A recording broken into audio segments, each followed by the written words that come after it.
dulu gitu ya. Iya, mungkin makan siangnya ditunda dulu ya.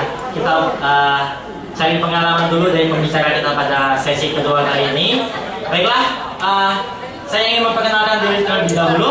Nama saya Farlevan, saya sebagai moderator pada kesempatan kali ini. Ya, kali ini kita kedatangan pembicara tidak asing lagi, ya, tidak asing lagi bagi mahasiswa-mahasiswi STEMIK dan FKP Falcomtech. Ya, boleh tepuk tangannya untuk Ketua Yayasan Falcomtech, Bapak Henry. Boleh tepuk tangannya. Ya, pada kesempatan sesi kedua ini, Bapak Henry akan sharing pengalaman dan juga menyampaikan materi mengenai journey small business success. Bagaimana ya perjalanan untuk menyukseskan bisnis kecil. Nanti akan disampaikan oleh Bapak Henry. Sebelum Bapak Henry menyampaikan materinya, saya akan membacakan sedikit profil mengenai Bapak Henry pada kali ini. Oke, Bapak Henry ini merupakan Ketua Yayasan Falcomtech, berusia 36 tahun Pak ya. 36 tahun atau 16 tahun Pak? 36 tahun. Iya, Pak Henry baru mempunyai satu istri. Satu aja Pak ya. Oh, maksudnya baru mempunyai 3 orang anak dan hanya mempunyai 1 orang istri. Ya, Pak Henry ini hobinya membaca dan jalan-jalan, traveling. Oke, ya. Pak Henry ini merupakan ya owner dari Falcomtech, Max One Hotel dan juga properti. Wah, banyak bisnisnya ya. Boleh tepuk tangan dulu dong untuk bisnis Pak Henry. Dan Pak Henry ini juga mempunyai banyak prestasi ya, dan memiliki aktivitas juga di beberapa organisasi. Salah satu organisasi yang diikuti adalah HIPMI ya, Himpunan Pengusaha Muda Indonesia, yang kemarin ada seminarnya sebagai Wakil Sekretaris Umum Pak ya. Oke, lalu juga di REI. Ada yang tahu REI? Tidak ada. Oke. REI itu adalah Real Estate Indonesia. Oke. Di bagian ini untuk di bidang perdagangan Pak ya. Oh, perumahan ya, di bidang properti juga Pak ya. Oke. Posisi Pak Henry ini juga sebagai Wakil Sekretaris di REI. Oke. Dan Pak Henry juga memiliki beberapa prestasi. Salah satunya adalah ini sangat membanggakan, pemuda pelopor tingkat nasional di bidang IT. Wah, boleh tepuk tangannya dong. Ini berarti melalui Falcomtech Pak ya. Melalui Falcomtech mendapatkan penghargaan sebagai pemuda pelopor tingkat nasional. Iya. Baiklah. Saya sedikit berbincang Pak.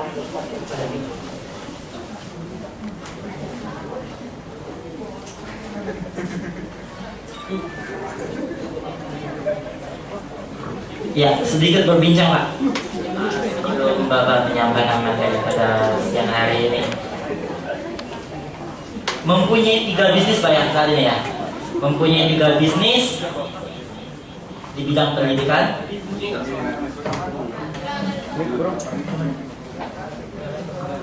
Bantuan technician. Oke, boleh. Oke. Ya, memiliki 3 bisnis yang sedang dijalankan, yaitu bidang pendidikan, Yayasan Falcomtech, lalu di bidang perhotelan dan jasa, yaitu Max One Hotel dan properti. Nah, dengan 3 bisnis ini Pak, pertanyaan pertama itu, kapan sih Pak mulai menjalankan bisnis ini? Pertama dari Falcomtech, kedua dari Max One itu sendiri, lalu properti. Ya, mungkin bisa tebak pengalamannya Pak. Selamat pagi semuanya. Sering banget ketemu sama saya kali ya. Sampai bosan semuanya ya. Ya, thank you Stephen. Thank you semua yang masih mau hadir, masih mau dengar saya, masih mau ketemu sama saya ya. Meskipun mungkin setengah mual sedaya ngelihat saya ya. Nongkrong di kantin, ngobrol sana sini, bener toh ya nggak? Terus pakai laptop ya. Sakitnya tuh di sini. Palmtek mulainya 2003. Sebenarnya sebelum 2003 saya punya beberapa usaha kecil yang lain. Saya punya warnet, saya punya merintis di warnet, kemudian juga di rental DVD. Terus sebelumnya tuh sudah bantu orang tua ngurusin kerjaannya dia, keliling-keliling ke pasar, tagihan, anything macam-macam. Dan itu semua yang bentuk saya kepengen jadi seorang wirausahawan. Okay? Jadi 2003 rintis tepatnya 98 taman SMA itu buka rental DVD karena waktu itu kan lagi booming rental DVD, duitnya cuma 3 juta adanya, itu pun hasil tabungan setengah mati. Ya udah buka itu aja deh, yang paling memungkinkan karena waktu itu beli DVD-nya bisa sama teman saya, terus bisa direntalin, dan itu yang paling masuk akal waktu itu karena kan tempat nggak ada, semua nggak ada. Nah terus dari sana baru bisa buka toko DVD, pinjem ruko sama mama sama orang tua, bayar sewanya, bayar listriknya, terus juga habis itu dari rental DVD seneng main internet, buka warnet deh. Daripada bayar pulsa internetnya dulu 1 bulan saya bayar sekitar 3 juta, kan boros banget ya.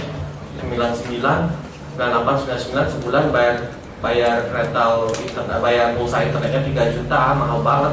Kita buka warnet aja, buka warnet 6 unit, terus muter terus sampai 10 unit, 18 unit, macam-macam tantangannya dari sana. Mulai dari buka sendiri, tutup sendiri, buka sendiri, main sendiri, nggak ada yang main.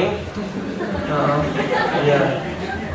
98, 99 teman-teman mungkin internet masuk Indonesia around 96. Around 94. Ada suara musik ya? Oh dari bawah ya? Oke. Masuk ke Indonesia 94. 96 tuh ISP mulai dibuka. ISP pertama itu namanya PT Pos, Postnet namanya. Terus ada Indonet ya, yang sekarang udah pada mati semua. Terus masuk Palembang around 97. Masyarakat Palembang belum ngeh sama itu.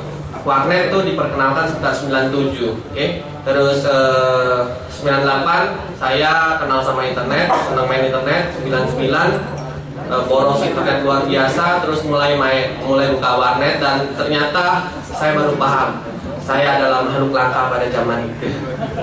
Nggak ada yang bisa main internet ya, oke?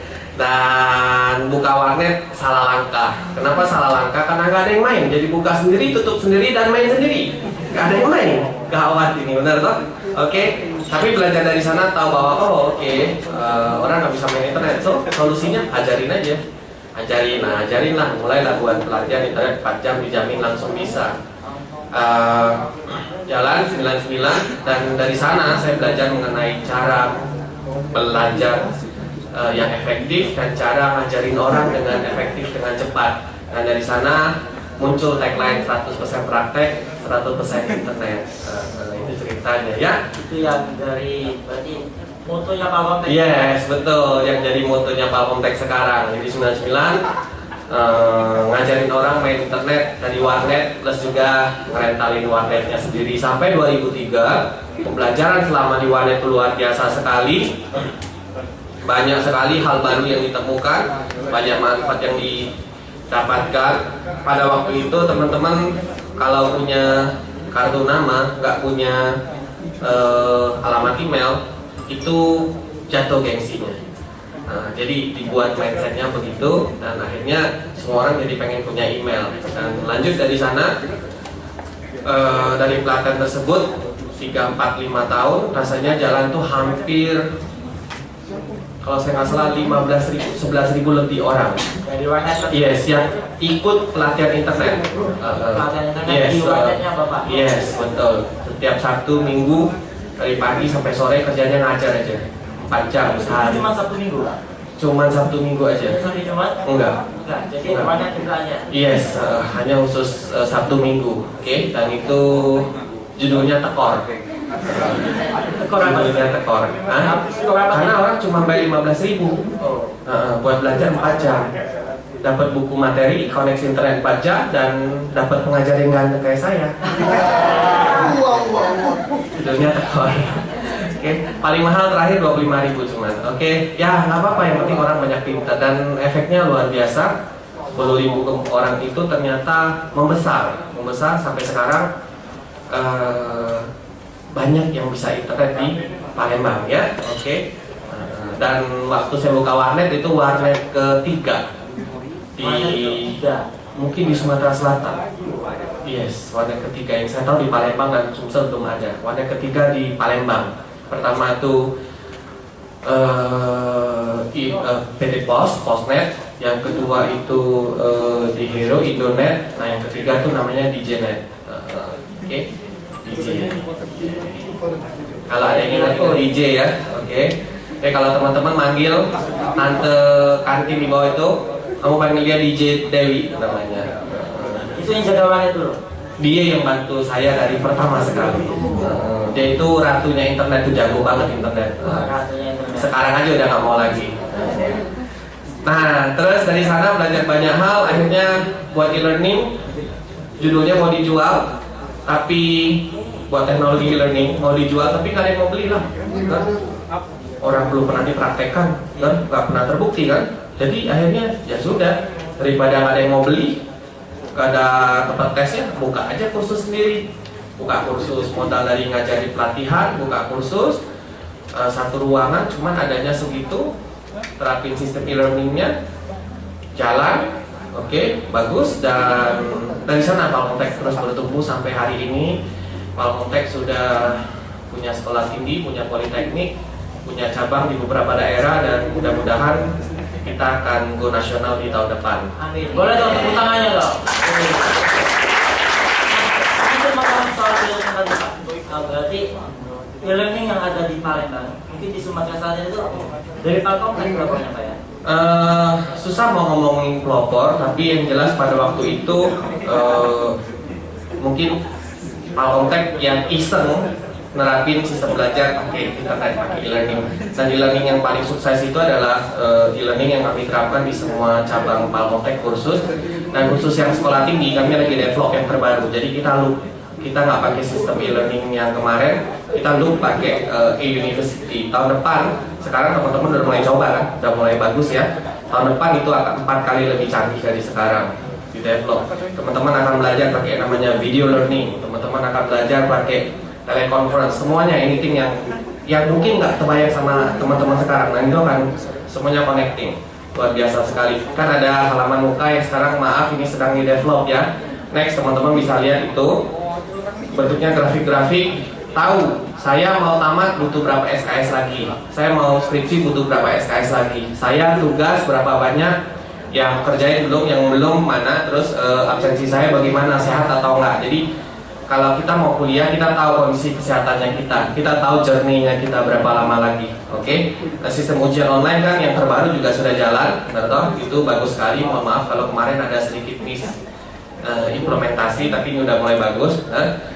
Dan next lagi akan banyak hal baru yang menyenangkan buat kita semua ya. Akan banyak hal baru yang menyenangkan buat kita semua, dan ujungnya nanti teman-teman yang kuliah di sini itu akan punya inspirasi bagaimana jadi orang sukses dari internet. Memudahkan mahasiswa untuk belajar. Jadi kalau nanti mau buat aplikasi, nggak usah repot-repot cari dari Palmontek aja. Banyak banget. Kami tahun depan akan meregistrasi lebih dari 20 paten khusus untuk di IT aja.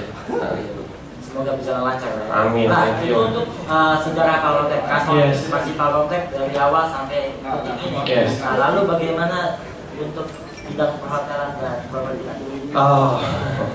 Hotel nggak sengaja aja sih. Hotel nggak sengaja, udah dapat penghargaan, nggak sengaja Pak. Sengaja.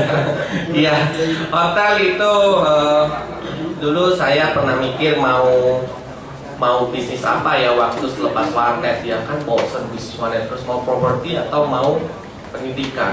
Oke. Jadi akhirnya diputusin pendidikan aja. Karena kenapa? Karena saya memang passionnya di pendidikan, terus juga pendidikan tuh lebih rumit karena ngurusin orang banyak, pasti ribet.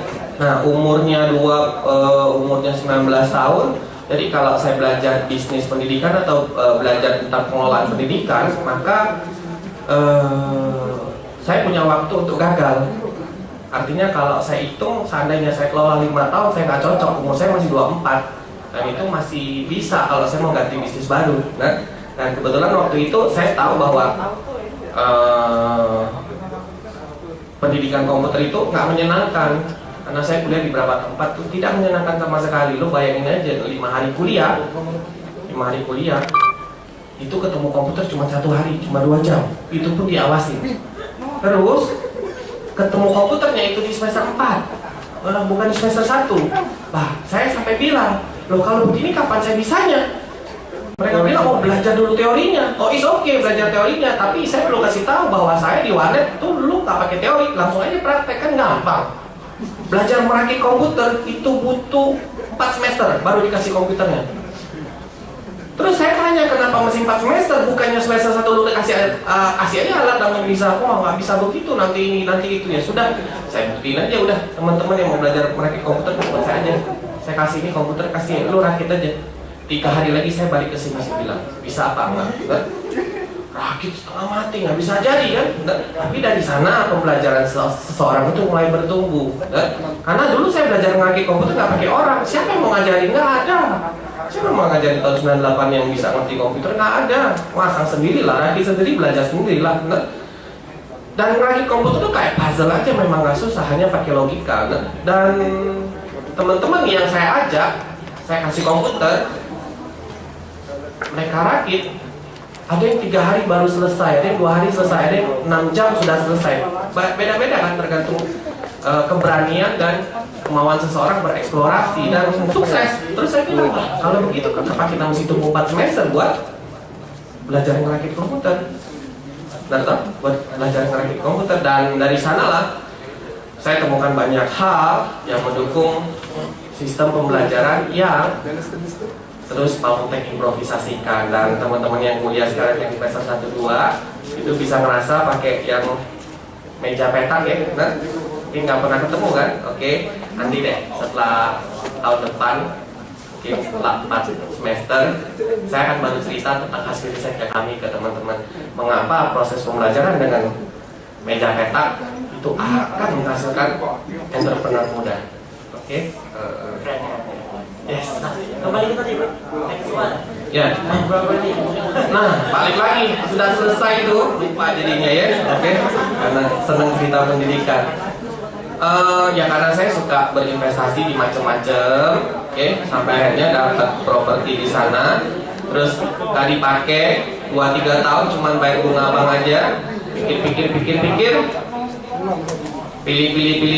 Pilih. Akhirnya ya sudah, buka hotel aja, kayaknya itu yang paling memungkinkan pada waktu itu. Ya sudah, buka aja. Bisa nggak bisa, terus buka aja. Kan karena nggak bisa jadi buka, benar? Kalau sudah bisa jadi bukanya banyak, kan gitu toh? Benar nggak? Karena nggak bisa jadi buka. Nah kalau sudah bisa bukanya banyak, kan gampang, benar toh? Kayak anak-anak kan kalau nggak bisa mandi ya suruh mandi aja, benar? Nggak bisa berenang ya suruh berenang aja, benar? Ya. Kan kalau sudah pintar berenang kan berenangnya jauh-jauh dia. Ya pakai safety dong. Oke, nah jadi Maxon itu cerita yang berbeda, itu nggak sengaja. Perjalanannya juga rumit sekali, tapi saya dapat inspirasi bahwa sesuatu yang kamu tidak bisa, tapi kamu yakinin bisa dan akan menjadi, maka itu akan terjadi. Sesuatu yang kamu tidak bisa, kamu yakini bisa, jalani akan terjadi. Yes. Satu kalimat yang sangat harus diingat.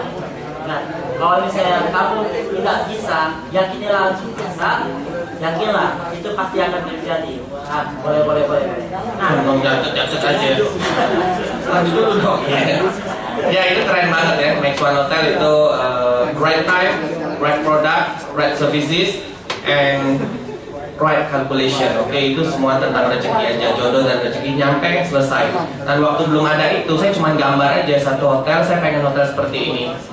Nah, jadi hotelnya, keren. Hotelnya investasinya sekitar 50 miliar. Jadi jalan tahun ke-1 itu sudah 100 miliar harganya. Dan tahun depan kita akan mulai bangun satu hotel baru lagi dengan kalkulasi yang berbeda lagi. cabang Meson Pak? Belum tahu deh. Belum tahu. Mudah-mudahan ada. Atau akan ada nama lain? Ada nanti. Heaven namanya. Heaven Hotel. Tahu nggak namanya di siapa? Mr. Heaven. Saya nggak tahu kan nama saya. Hafal muka aja Pak. Hafal muka aja. Terus Ya. yang properti. Yang properti itu karena passion. Passion. Saya memang passion sama properti. Jadi kalau saya ngeliat mobil mewah, mobil ngebut, mobil hebat, mobil sport, saya suka sekali. Tapi kalau tanya saya mau beli nggak, belum tentu saya mau beli.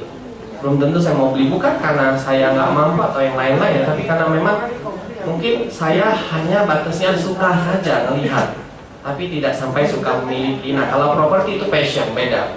Passion saya suka ngelihat lahan kosong dibangun menjadi sesuatu yang bagus gitu loh. Sesuatu yang kosong saya suka buat supaya dia jadi indah gitu ya. Jadi properti itu karena passion saya di sana, dan akhirnya tahun kemarin saya bukain aja satu perusahaan, dan itu juga gara-gara saya punya staff itu ada yang sudah kerja lama, terus saya pikir bosen banget saya lihat dulu, ngapain lu deket-deket sama saya terus kan, benar nggak? Udah deh saya kasih modal, buka aja perusahaan properti, buka gitu jalan. Beres Iya, aja. awalnya dari lihat dari lahan yang kosong. Nah, kalau kalian punya lahan kosong, tunjukin sama Pak Hedi. Siapa tahu nanti dibangunin sesuatu sama Pak Hedi. Yes, entrepreneur itu melihat sesuatu yang tidak ada menjadi ada. Tahu iklannya gudang garam, benar? Ya, dia ngeliat tebing nggak ada, terus dia membayangkan sesuatu, imajinasi 5 tahun jadi begitu, dan memang begitu. Seharusnya entrepreneur itu melihat yang tidak ada menjadi ada, dan itu namanya visualisasi. Dan itu tadi yang saya katakan, kalau anda yakinin kalau anda yakinin bisa, maka lakukanlah dan itu akan menjadi ada, benar tak? Oke? Sip. Oke, lanjut Pak. Yes. Punya aktivitas lain di organisasi KIPMI dan RIA Great Yes. Indonesia. RI. Sejauh ini apa sih Pak manfaat bergabung di dua organisasi? Banyak tentunya. Saya suka gabung di organisasi banyak sekali, mulai dari organisasi yang rohani ya, agama, terus organisasi sosial sampai yang lain-lain. Dan memang manusia itu kan hidup dengan berteman. Rezeki juga datang dari teman, belajar juga dari teman. Betul? Segala kamu dapat dari teman. Dan dengan berorganisasi, baik formal maupun non formal, saya jadi punya banyak teman. Punya banyak teman, saya jadi dimudahkan untuk banyak hal. Dan dengan dimudahkan dengan banyak hal, kata orang kan kalau tak kenal maka tak sayang. Waktu sudah kenal kan jadi lebih gampang, dan itu yang membuat saya suka berorganisasi. Dan di sana saya belajar banyak hal, bahwasanya untuk contoh deh, perilaku seorang pengusaha itu bagaimana.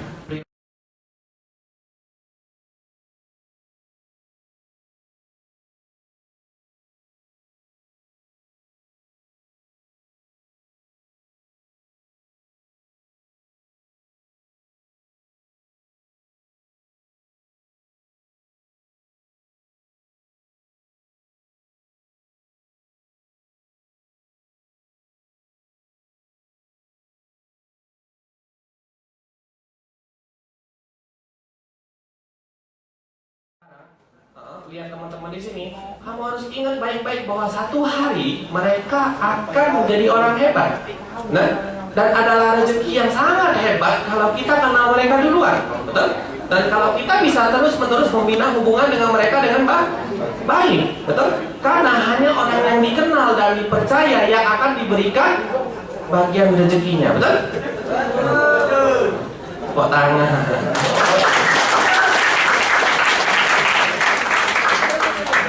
Yes, ya itu. Jadi saya ikut organisasi karena itu. Supaya lebih banyak connection. Supaya punya banyak teman. Supaya punya banyak. Kalau banyak connection, banyak hubungan itu bonusnya aja. Relasi itu bonusnya aja. Tapi punya banyak teman tuh yang paling penting. Oke. Nah, punya aktivitas, bisnis, dan lain-lain. Keluarga juga. Gimana sih Pak, Bapak menjalankan semua aktivitas itu? Jalanin aja. Ya? Bagaimana jalannya? Jalanin aja. Jalanin aja. Mengatur waktu. Manusia 24 jam semua sama, betul? Ya enggak? Dan ternyata 24 jam itu cuma dibagi 3 bagian. 8 kali 3, betul? 8 jam pertama, kedua, dan ketiga. Nah, ya nggak, katakan misalnya 8 jam yang pertama itu adalah tidur, dan itu jangan kita ganggu untuk diri kita sendiri ya, oke? Ya sudah, sisanya 16 jam tinggal kamu atur deh buat kebaikan kamu sendiri.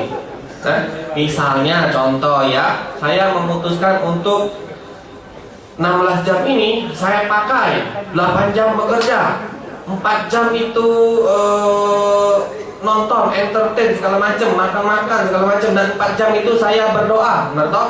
Boleh, oke? Maka kita akan ditargetkan menjadi manusia biasa-biasa saja, benar ya? Oke? Nah, terus 16 jam ini ada yang memutuskan untuk nomor 1 itu tidur lebih panjang, 8 jam tambah 4 jam lagi, jadi 12 jam tidurnya, oke? Terus sisanya main game sama dugem.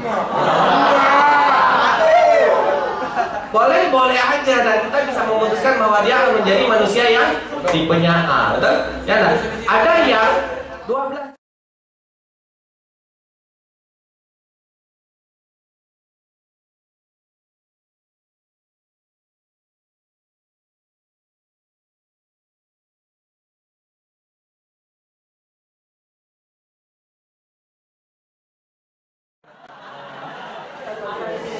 Yes. Terus ada yang 16 jamnya dia pakai 4 jam buat kuliah, 6 jam buat kuliah, berarti sisanya berapa? 8 jam. 8 jam ini dia pakai buat 2 jam sampai 4 jam itu bersosialisasi. Nah, terus 4 jam sisanya dia pakai buat memulai bisnis. Nah, maka bisa kita lihat, oh ini adalah pebisnis pemula. Benar? Ya nggak ya? Ada yang 16 jamnya dia pakai 8 jam buat benerin motor, variasi motor, sisa 8 jam dia mau balapan. Macam-macam variasinya, betul? Ya, nah, tergantung dari kita masing-masing. Tergantung dari kita masing-masing.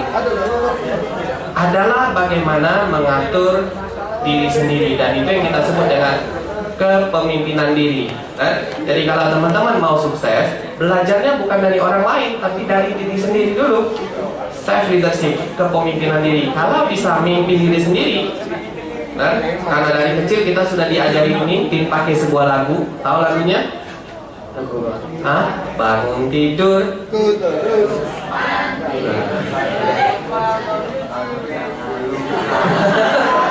Ya, oke. Update status.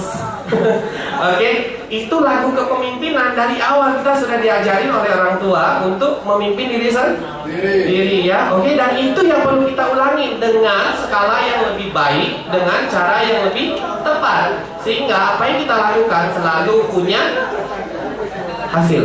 Nah, ya enggak? Selalu punya hasil.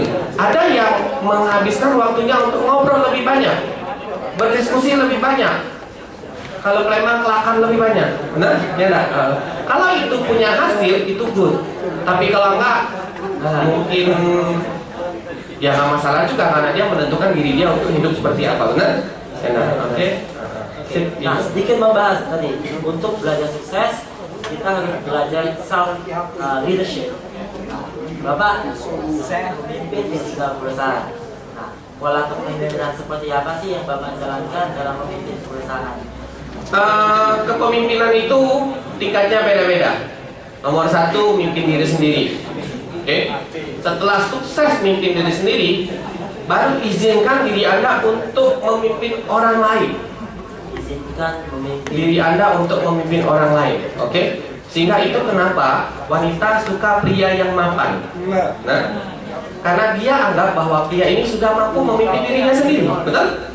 Benar kan? Baru dia akan izinkan orang tersebut untuk memimpin dirinya, betul? Ya, nah, seperti itu juga orang tua dari wanita tersebut yang melihat dan membutuhkan pria yang sudah mapan. Mapan itu artinya bukan berarti ekonominya baik segala, tapi dia bisa mengatur dan memimpin diri dia sendiri.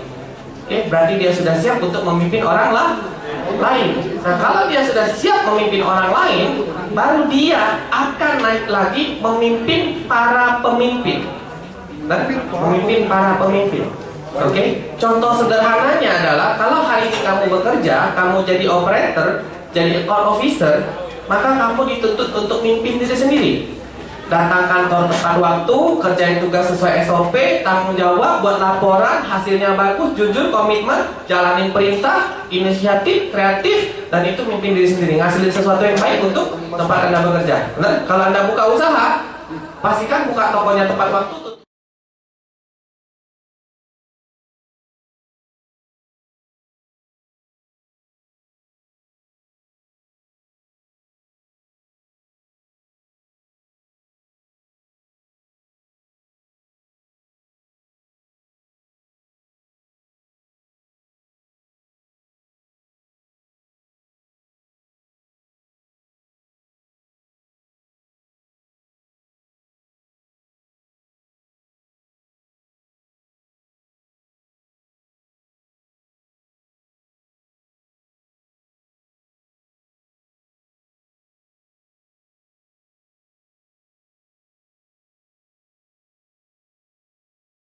Supervisor jadi manajer, di atas jadi manajer pimpinannya kan banyak supervisornya. Dia pimpin supervisor satu-satu supaya kerjanya bagus, supaya bisa memimpin teman-teman di bawahnya dia. Kalau bahasanya saya, kalau kamu bisa memimpin diri kamu sendiri, berarti kamu bisa melakukan apa yang baik.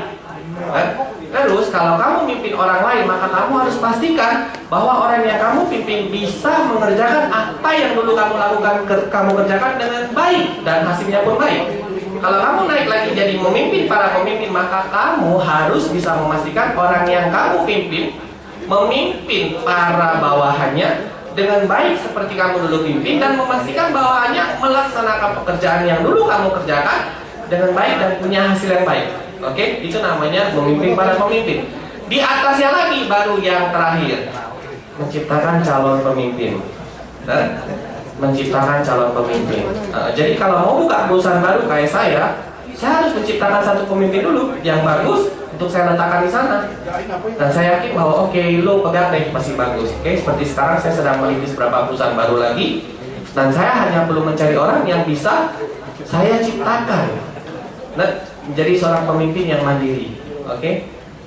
Yes, betul. Prosesnya tadi memimpin diri sendiri, menjadi pemimpin bagi pemimpin, lalu menciptakan memimpin diri sendiri, memimpin orang lain, terus memimpin para pemimpin, dan akhirnya menciptakan pemimpin-pemimpin baru, ya. Oke? Harus ingat ya, yang mau jadi pemimpin, tips barusan yang dari Pak Henry sampaikan itu harus diingat. Jadi mimpin diri sendiri. Jadi kalau lo mau jadi calon legislatif, caleg-caleg, pastiin diri sendiri dulu terpimpin dengan baik. Benar? Lo pengen cita-cita jadi direktur, pastiin dulu mimpin diri sendiri jadi baik. Pengen punya istri, pastiin bahwa bisa mimpin diri sendiri dengan baik. Nah, pengen punya anak, pastiin juga bahwa mimpin istrinya bisa dengan baik. Betul? Ya, oke, seperti itulah. Iya. Nah, kembali Pak, punya tim berarti Pak ya. Yes. Bapak sebagai pimpinan sudah menciptakan pemimpin bersama yang Bapak punya, itu ada yang pegang, ada yang pimpinnya juga.